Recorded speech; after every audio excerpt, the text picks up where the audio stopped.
Hello, welcome to this new video.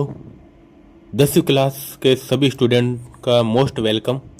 आज ये गणित का चैप्टर फर्स्ट हम करने वाले हैं मैथ में। स्टार्ट करने जा रहे हैं आज का चैप्टर फर्स्ट। प्रश्नावली 1.1 और प्रश्नावली 1.2, उसके साथ में प्रश्नावली 1 की सभी जो उदाहरण है वो, और मोस्ट इम्पोर्टेंट जो भी है इसमें वास्तविक संख्याएं है ना, जिसमें 1.1 में है भूमिका, 1.2 में अंक गणित की आधारभूत प्रमेय। ये प्रमेय भी सीखना बहुत ज़्यादा जरूरी है आप लोगों के लिए, है ना। तो ये प्रमेय भी आसान तरीके से समझाने वाला हूँ। आज से स्टार्ट कर देना, 1 जनवरी 2026 से मैं स्टार्ट कर रहा हूँ। 2026 का मोस्ट इम्पोर्टेंट ये पूरी प्लेलिस्ट होने वाली है। जनवरी मंथ के अंदर अंदर पूरी की पूरी मैथ कंप्लीट करने वाला हूँ। तो आप सभी लोग जल्दी से जल्दी सबसे पहले इस चैनल को सब्सक्राइब कर दीजिए, ताकि गणित का एक भी नंबर मिस ना हो सके। 100 में से हमारा टारगेट रहेगा 95 प्लस। जिसको भी लाना है वो जनवरी मंथ के अंदर अंदर गणित पूरी कंप्लीट कर लेगा। और जो भी कोई डाउट होगा वो डाउट भी मैं लास्ट में सोल्व करने वाला हूँ। पूरी कंप्लीट होने के बाद में सारे डाउट सोल्व करेंगे इसी जनवरी मंथ में, है ना। तो फर्स्ट आज के इस वीडियो में पहली प्रश्नावली होने वाली है कंप्लीट, फिर दूसरी बहुपद समझाया जाएगा, फिर दो चर वाले रैखिक समीकरण, युग्म द्विघातीय समीकरण और समांतर श्रेणी, त्रिभुज, निर्देशांक ज्यामिति, त्रिकोणमिति। एकदम आसान भाषा में समझाने वाला हूँ त्रिकोणमिति का परिचय। ज़्यादातर स्टूडेंट का यही दिक्कत रहती है, त्रिकोणमिति। और ये मोस्ट इंपोर्टेंट है, इसमें से 100% क्वेश्चन आते हैं। और ये एक ही बार में मैं आपको इतना इजी तरीके से समझा दूंगा ना। पूरा मेरे पास नोट्स रेडी है, मैंने सारे नोट्स रेडी किए हैं। वो सारे नोट्स के साथ में मैं आप लोगों को सिखाने वाला हूँ, और सारे नोट्स मैं आप लोगों को देने वाला हूँ, प्रोवाइड करवाने वाला हूँ, है ना। तो वो सारे एकदम इजी तरीके से मैंने नोट्स बनाए हैं अपने खुद के तरीके से। त्रिकोणमिति के कुछ अनुप्रयोग, वृत्त, वृत्तों से संबंधित क्षेत्रफल, ये भी एक मोस्ट इंपोर्टेंट है। पृष्ठ क्षेत्रफल और आयतन, सांख्यिकी एकदम इजी है, और प्रायिकता। ये 14 लेसन है, 14 लेसन, 14 प्रश्नावलियाँ कंप्लीट जनवरी मंथ में होने वाली है। और लास्ट के 3 दिनों में आपका सारा डाउट क्लियर होने वाला है। जो भी बचा कुचा जो भी डाउट होगा वो भी क्लियर करवाने वाला हूँ, आपके सभी प्रश्नों का उत्तर देने वाले हैं। तो आज अभी हम स्टार्ट कर रहे हैं वास्तविक संख्याएं, है ना। इसमें सबसे पहले हम स्टार्ट करेंगे वास्तविक संख्याएं में प्रमेय, है ना। प्रमेय 1.1, इसका क्या मतलब है? जो अंक गणित की आधारभूत प्रमेय है, इसके अकॉर्डिंग मैंने ये नोट्स बनाया है ना। ये नोट्स भी आप लोगों को मिल जाएंगे। इसमें क्या बोल रहे हैं, ये प्रत्येक भाज्य संख्या, भाज्य संख्या क्या होती है, को अभाज्य संख्याओं के एक गुणनफल के रूप में व्यक्त गुणनखंडित किया जा सकता है, तथा यह गुणनखंडन अभाज्य गुणनखंडों के आने वाले क्रम के बिना अद्वितीय होता है। इसका अर्थ क्या है, इसका अर्थ समझेंगे। इसका अर्थ क्या है, भाज्य संख्या, भाज्य संख्या मीन्स जिसमें कम से कम 2 या 2 से अधिक जो भी है उस संख्या का भाग जाता हो पूरा पूरा, है ना, वो हो गई भाज्य संख्या। और अभाज्य संख्या क्या हो जाएगी, जैसे सपोज करो 10 है ना, तो 10 एक क्या है, भाज्य संख्या है। अब 10 का अभाज्य संख्याओं के गुणनफल क्या हो गए, 2 और 5, ये अभाज्य संख्या है। 2 भी अभाज्य संख्या है, 2, 3, 5 ये अभाज्य संख्या है ना। तो 10 हो गया भाज्य संख्या, और इसका अभाज्य संख्या क्या हो गए, 2 और 5 ये अभाज्य संख्या है। इसके गुणनखंडित किया जाता है, इसको गुणनखंडित किया जाता है ना। ये इस प्रश्नावली में एलसीएम और एचसीएफ ये मोस्ट इंपोर्टेंट है, दोनों ध्यान से समझ लेना। अंक गणित की आधारभूत प्रमेय के रूप में विख्यात होने से पहले प्रमेय 1.2 का संभवतया सर्वप्रथम वर्णन यूक्लिड के एलिमेंट्स की पुस्तक 9th में साध्य यानी प्रपोजिशन 14 के रूप में हुआ था, परंतु इसकी सबसे पहली सही उपपत्ति कार्ले फ्रेडरिक गोल्स ने अपनी कृति डिस्क्रिप्शंस अरिथमेटिक में दी, है ना। कार्ले फ्रेडरिक गोल्स को प्राय गणितज्ञों का राजकुमार कहा जाता है तथा उनका नाम सभी समय कालों के 3 महानतम गणितज्ञों में लिया जाता है, जिनमें आर्किमिडीज और न्यूटन भी सम्मिलित है। उनका गणित और विज्ञान दोनों में मौलिक योगदान है ना। यह है कार्ले फ्रेडरिक गोल्स, जो कि इस टाइम पीरियड में जिन्होंने गणित में काफ़ी अहम भूमिका निभाई थी, और गणितज्ञों का राजकुमार इन्हें कहा जाता है। इन्हें क्या कहा जाता है? गणितज्ञों का राजकुमार, है ना। तो प्रमेय 1.1 क्या कहता है? हर भाज्य संख्या यानी कंपोजिट अभाज्य संख्याओं के गुणनखंड के रूप में लिखा जा सकता है। हर भाज्य संख्या को अभाज्य संख्याओं के गुणनखंड के रूप में लिखा जाता है। मैंने बताया था ना, जैसे कि सपोज करो कि 10 है, एक भाज्य संख्या 10 है ना। इसको अभाज्य संख्याओं के गुणनखंडन, अभाज्य संख्या क्या हो जाएगी? 2 और 5, ये अभाज्य संख्या है। इनके गुणनखंडों के रूप में लिखा जाता है, इनके गुणा के रूप में, है ना। तो यह गुणनखंडन अद्वितीय है, यह याद रखना, यहाँ पर अद्वितीय है ना। ये अद्वितीय समझना, इसमें भी आपके काफ़ी डाउट होगा। अद्वितीय का मुझे मालूम है, मैं समझाऊंगा, फिर भी डाउट होगा। फिर भी मैं आप लोगों को दोबारा और समझाऊंगा अगर कोई भी डाउट बचेगा तो, लेकिन मैं कोशिश करूंगा कि आपका कोई भी डाउट बचे ना, है ना। तो अद्वितीय क्या होता है ये समझते हैं। तो इसमें अद्वितीय होता है यानी क्रम बदल सकता है लेकिन संख्या वही होगी। अब अद्वितीय को सरल भाषा में मैं समझाता हूं। जैसे 10 है, मैंने इसमें क्या लिखा है? 2 × 5, है ना। तो अब इसको अद्वितीय मतलब इसको ऐसे भी लिखा जा सकता है, 5 × 2, क्या ऐसे लिखा जा सकता है?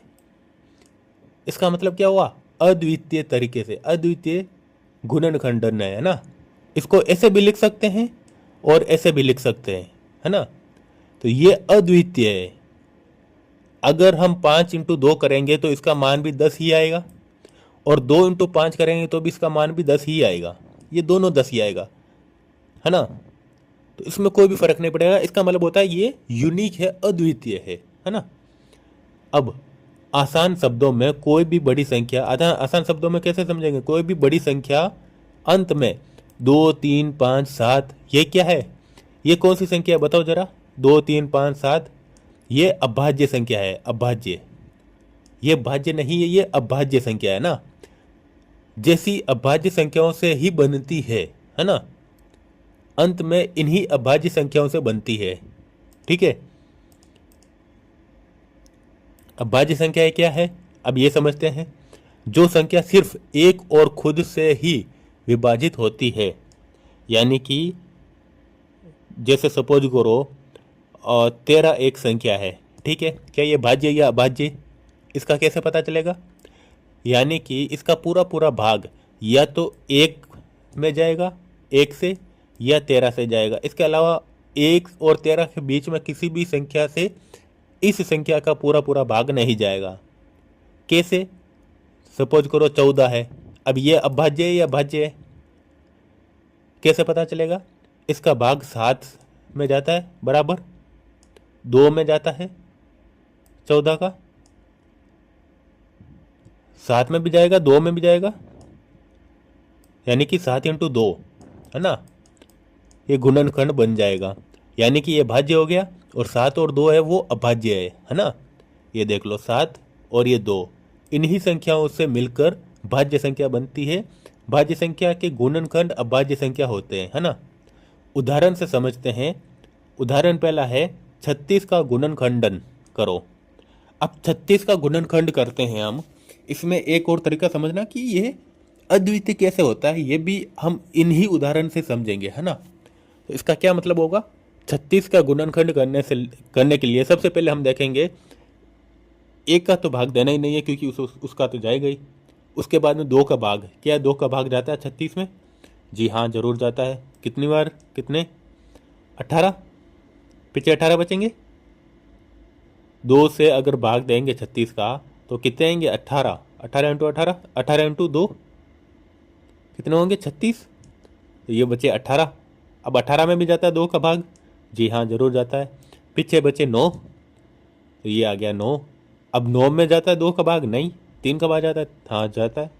3 इंटू 3, पीछे बचा 3, है ना, बराबर 3 में भाग जाता है 3 का? हाँ जाता है। पीछे बचा 1। जहाँ 1 आ जाता है लास्ट में, वहाँ हमें रुक जाना है ना, वहाँ हमें रुक जाना है। तो यहाँ पर क्या करना है हमें? सिंपल है। 2, ये वाली संख्या तो भूल ही जाओ, है ना, केवल ये वाली संख्या याद रखो। 2, ये 2 आ गया, इंटू 2 ये 2 आ गया, इंटू 3 ये 3 आ गया, इंटू 3 ये 3 आ गया, लास्ट वाला ना।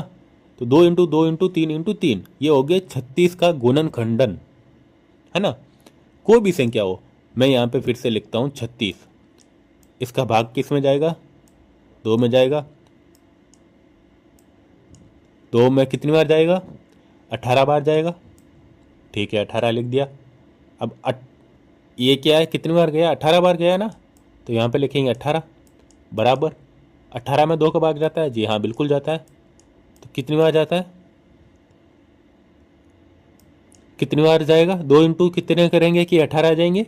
9। जी हाँ, 9 लिख दिया। यहाँ पे कितनी बार गया है? 9 बार, तो 9 लिखेंगे। फिर 9 में 2 का भाग जाता है? जी नहीं, नहीं जाता है। 3 का भाग जाता है? जी हाँ, जाता है। कितनी बार जाएगा? 3 बार। 3 बार जाएगा ना, है ना।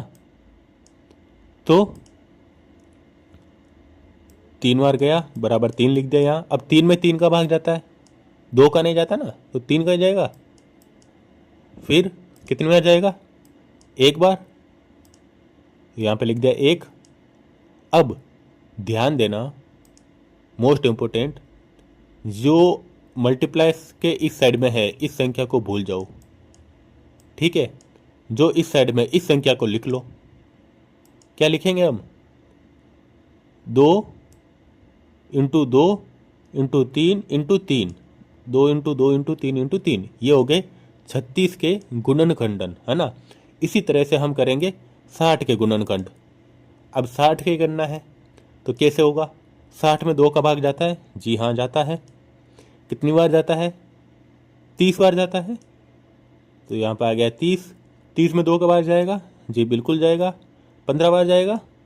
तो 15 आ गया। 15 में 2 का भाग जाएगा? जी नहीं जाएगा। 15 में 3 का भाग जाएगा? जी हाँ, बिल्कुल जाएगा। कितनी बार जाएगा? 15 में 3 का भाग कितनी बार जाएगा? 5 बार, तो 5 लिख दिया। फिर 60 के गुणनखंड क्या होंगे? अभी 5 लिखा है ना, ये 5 को भी हम यहाँ पे लिखेंगे, है ना। यहाँ पे आई थिंक मैंने लिखा नहीं है, लेकिन 5 भी हम यहाँ लिखेंगे। 5 में किसका भाग जाएगा? 2 का नहीं जाएगा, 3 का नहीं जाएगा, 4 का भी नहीं जाएगा, केवल 5 का जाएगा, है ना। केवल 5 का जाएगा। 5 इंटू कितनी बार? 1 बार। 1 आ गया ना लास्ट में। अब यहाँ पर रुक जाना है, इस संख्या को काट देना है और ये संख्या लिख देनी है। 2 इंटू 2 इंटू 3 इंटू 5, 2 2 3 5, ये हो गया 60 का गुणनखंडन। समझे? अब अद्वितीय का मतलब क्या है ये भी समझ लेते हैं। मान लो कोई बोले 60 का जो गुणनखंड है वो 3 इंटू 20 है, ठीक है। 20, 60 में 3 इंटू 20 ऐसे भी लिख सकते हैं? जी हाँ, लिख सकते हैं। लेकिन आप बोलोगे यार इसमें तो 2 का भाग जाता है ना, 3 से पहले 2 आता है और 2 का भाग इसमें जाता है, पूरा पूरा जाएगा। 3 का भाग भी पूरा पूरा जाता है, 5 का भाग भी पूरा पूरा जाता है। क्या हम इसको 3 या 5 लिख सकते हैं? ये कंफ्यूजन आ गया ना यहाँ पे। यहाँ जरूर लिख सकते हैं हम, 3 भी लिख सकते हैं यहाँ पे। जरूरी नहीं है कि 2 ही लिखना है। वो एक क्रम में चलने के लिए आसान भाषा में हम 2 से स्टार्ट करते हैं, लेकिन हम 3 से भी लिख सकते हैं, ठीक है। इसका मतलब ये नहीं कि आपने 10 का भाग दे दिया। 10 तो भाज्य संख्या है ना, अभाज्य संख्या थोड़ी है। हमें अभाज्य संख्या का निकालना है, लास्ट में जो संख्या बचती है वो निकालना है ना। फिर यहाँ पर हम ऐसे थोड़ी लिख सकते हैं, यहाँ पे 10 लिख दिया, फिर इंटू जो आएगा 10 में फिर 6 बचेगा तो 6 में 2 को लिख दिया, 10 इंटू 2 इंटू 3, ऐसा थोड़ी लिख सकते हैं। यहाँ पे अभाज्य संख्या लिखना है हमें, है ना। क्या होगा? या 3 जो है ये अभाज्य संख्या है, 2 भी अभाज्य संख्या है, 5 भी अभाज्य संख्या है, तो 3 2 5 इनमें से कुछ भी लिख सकते हैं। हमने यहाँ पे लिखा 3 इंटू कितनी बार जाएगा, 20 बार, 20 लिख दिया यहाँ पे।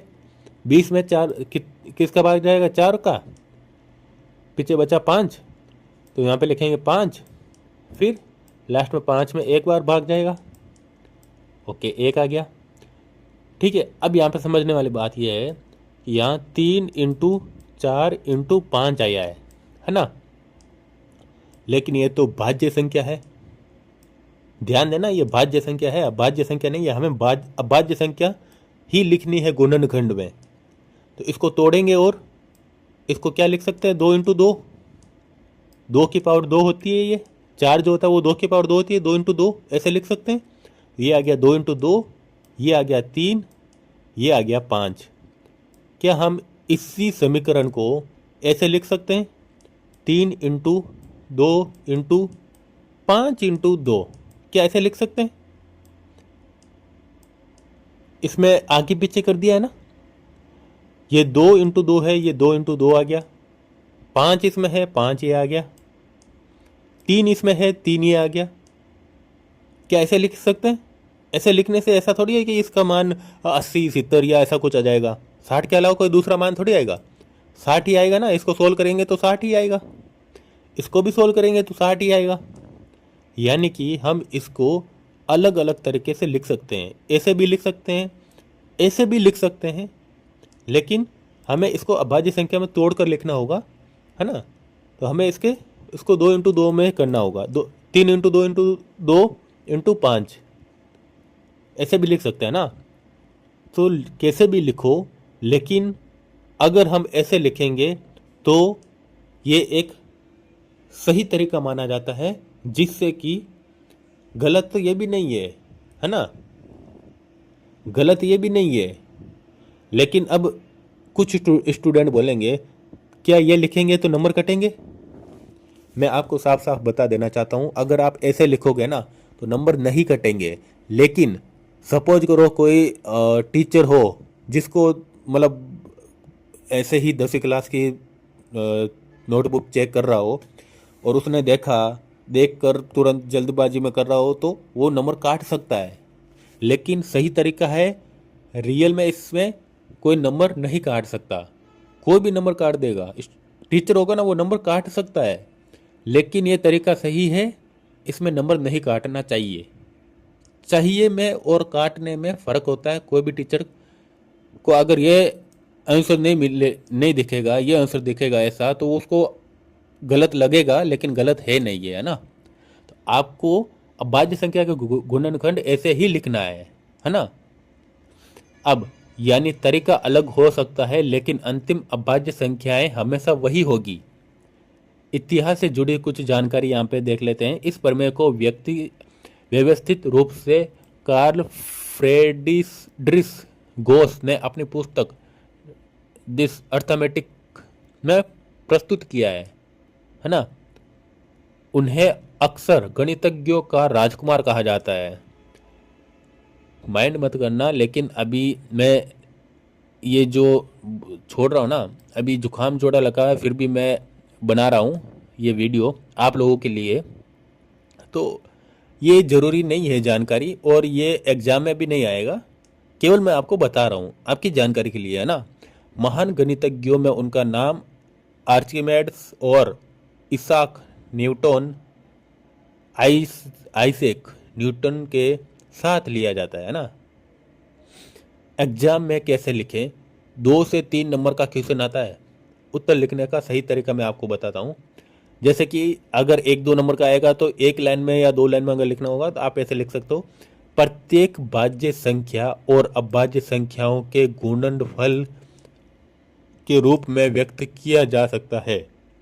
प्रत्येक भाज्य संख्या को अभाज्य संख्याओं के गुणनफल के रूप में व्यक्त किया जा सकता है, और यह गुणनखंड अभाज्य संख्या गुणनखंडों के क्रम को छोड़कर अद्वितीय होता है। ये याद रखना, समझना, इसको समझना। अगर कोई डाउट हो तो फिर से कमेंट सेक्शन में पूछ लेना, मैं आपको ज़रूर सॉल्यूशन दूंगा इसका, ठीक है। अब इसका उदाहरण नंबर 1 में चलते हैं। जैसे जैसे कि ये मैथ है, इसका मैथ की आपकी बुक में उदाहरण एक ये वाला, इस उदाहरण में चलते हैं। ये रहा आपका उदाहरण एक, है ना। संख्याओं 4n पर विचार कीजिए जहां n एक प्राकृत संख्या है। जांच कीजिए कि क्या n का कोई ऐसा मान है जिसके लिए 4n अंक 0 यानी 0 पर समाप्त होता है। इसको सोल्व करेंगे हम।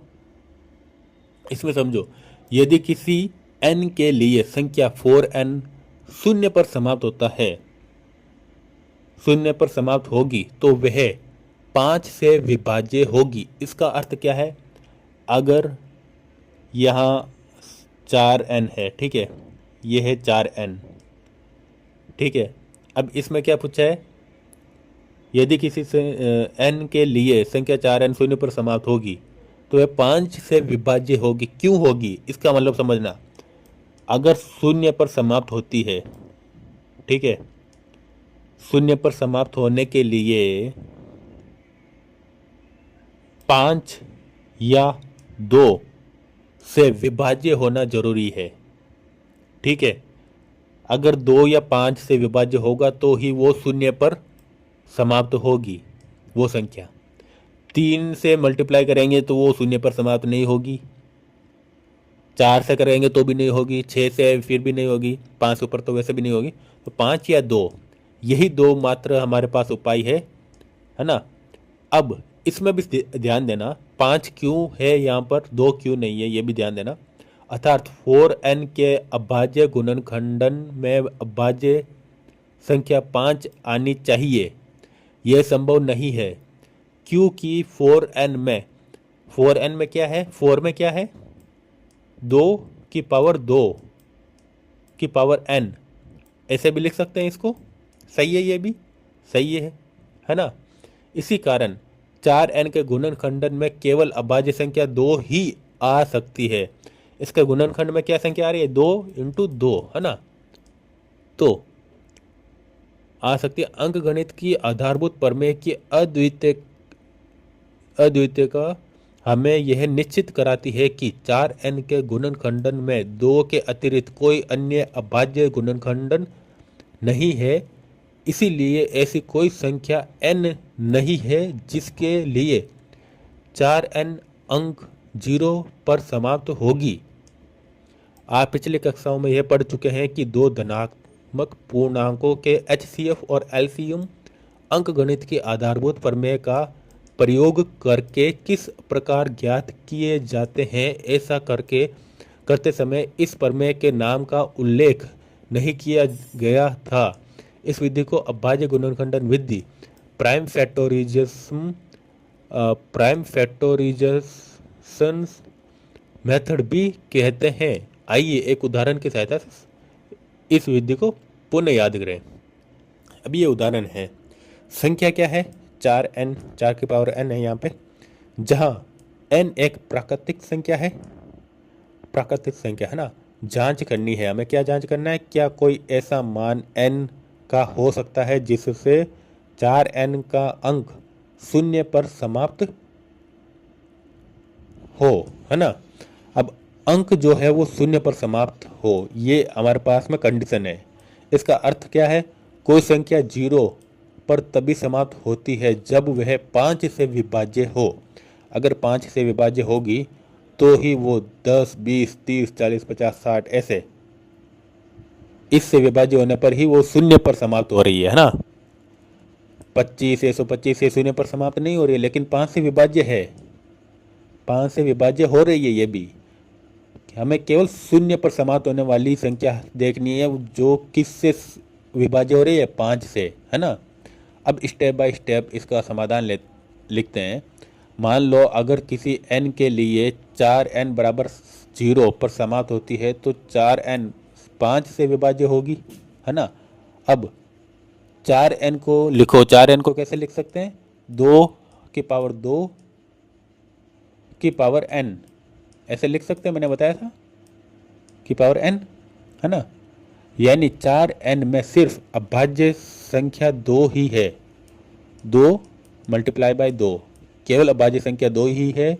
हमारे पास इसमें अभाज्य संख्या 5 नहीं है ना? क्या नहीं है? 5 नहीं है। और हमें अंक 0 लाने के लिए 5 होना आवश्यक है।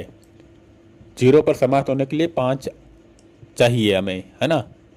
लेकिन 4n में केवल 2 है, 5 है ही नहीं। इसीलिए फंडामेंटल थ्योरम ऑफ अर्थमेटिक लगाओ। यह प्रमेय कहता है किसी भी संख्या का अभाज्य गुणनखंडन अद्वितीय होता है। अगर 4n में शुरू से ही 5 नहीं है तो बाद में आ ही नहीं सकती, है ना? ये कौन सा है? अभाज्य गुणनखंडन अद्वितीय होता है ना? यह है फंडामेंटल थ्योरम ऑफ अर्थमेटिक। इसमें निष्कर्ष क्या निकला? ऐसा कोई भी प्राकृतिक संख्या n नहीं है जिसके लिए 4n 0 पर समाप्त हो, है ना? प्राकृतिक संख्या n नहीं है। अब एग्जाम में कैसे लिखेंगे इसको? यदि 4n 0 पर समाप्त होती है तो वह 5 से विभाज्य होती है। अगर समाप्त होगी तो 5 से विभाज्य होती है। परंतु 4n बराबर 2 की पावर 2n ऐसे भी लिख सकते हैं, बराबर ऐसे भी लिख सकते हैं, जिसमें केवल अभाज्य संख्या 2 ही है। अंकगणित की आधारभूत प्रमेय के अनुसार 4n के गुणनखंड में 2 के अतिरिक्त कोई अन्य अभाज्य गुणनखंडन नहीं हो सकता। अतः ऐसा कोई भी n नहीं है जिसके लिए 4n 0 पर समाप्त हो। इसमें कोई डाउट हो तो पूछना, कमेंट सेक्शन में ज़रूर पूछना, है ना? नेक्स्ट चलते हैं उदाहरण नंबर 2। ठीक है, उदाहरण नंबर 2 में अब हम करेंगे नेक्स्ट वीडियो में। इस वीडियो में यहीं पर एंड करेंगे। और जो भी नए स्टूडेंट है इस चैनल पर, जिसको भी डाउट हो वो कमेंट में एक बार पूछना ज़रूर। आपका डाउट सोल्व किया जाएगा, लाइव में सोल्व किया जाएगा। और यहाँ पर आपके एक उदाहरण कंप्लीट होता है, दूसरा उदाहरण हम करेंगे नेक्स्ट वीडियो में। So thank you for watching this video. मिलते हैं नेक्स्ट वीडियो में।